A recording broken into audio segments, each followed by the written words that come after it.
Est à Madame Virginie Duby-Muller. Monsieur le Président, ma question s'adresse à Monsieur le Premier ministre. Sur la réforme territoriale, François Hollande et vous-même avez changé 4 fois d'avis en 2 ans. Sur la réforme pénale, c'est la même chose. Votre indécision et vos volte-face font que nous ne savons pas quelle est la ligne du gouvernement. Ministre de l'Intérieur, vous aviez durement condamné l'avant-projet de loi de Madame Taubira. Premier ministre, vous lui avez pourtant accordé un créneau parlementaire pour discuter, dans l'urgence pour convenance personnelle de la garde des Sceaux, de ce texte mal ficelé et surtout néfaste pour la lutte contre la délinquance. Qu'on juge, avec ce projet de loi, la prison devient l'exception. Avec la contrainte pénale, vous ouvrez grand les portes et les fenêtres des prisons. L'élargissement du champ de la contrainte pénale pour l'ensemble des délits a d'ailleurs été effectué sans étude d'impact et risque de se traduire par des alourdissements des charges pesant sur les policiers et les gendarmes. Cette extension revient aussi à nier les faits les plus graves, qui doivent pourtant avoir une réponse de fermeté et est donc porteuse d'un message d'impunité. Il est vrai que vous avez décidé de supprimer du jour au lendemain le programme que nous avions lancé de construction de 20 000 places supplémentaires de prison. Vous supprimez également par dogmatisme les peines planchers permettant de sanctionner plus lourdement les multirécidivistes. Tout est à l'avenant. En commission des lois, votre ministre de la Justice se laisse même battre par votre majorité. Il est vrai que c'est l'illustration supplémentaire du fait qu'ici, à l'Assemblée nationale, votre majorité s'étiole de jour en jour. Alors, Monsieur le Premier ministre, quand allez-vous cesser de désarmer la justice face aux délinquants? Très bien.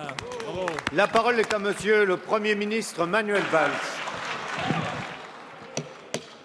Monsieur le Président, Madame la députée Virginie Duby-Muller, je vais vous dire très franchement ce que je pense de votre question.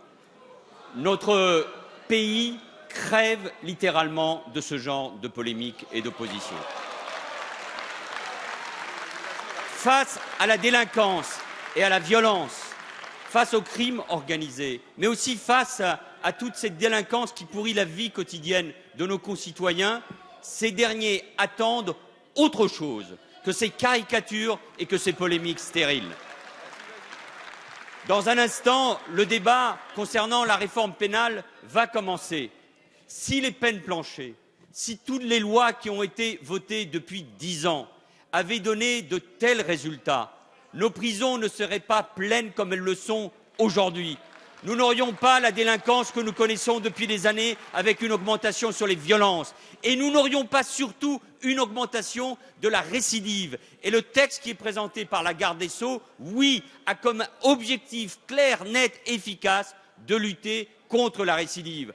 Et quand je lis ce que, par exemple, votre collègue du Sénat, le sénateur Le Cerf, dit sur la loi pénale, je me dis qu'à droite comme à gauche, il y a des hommes et des femmes capables de s'entendre sur l'essentiel, c'est-à-dire une justice efficace, et de faire en sorte que ce sujet-là ne soit pas au cœur de polémiques qui nous font perdre des temps.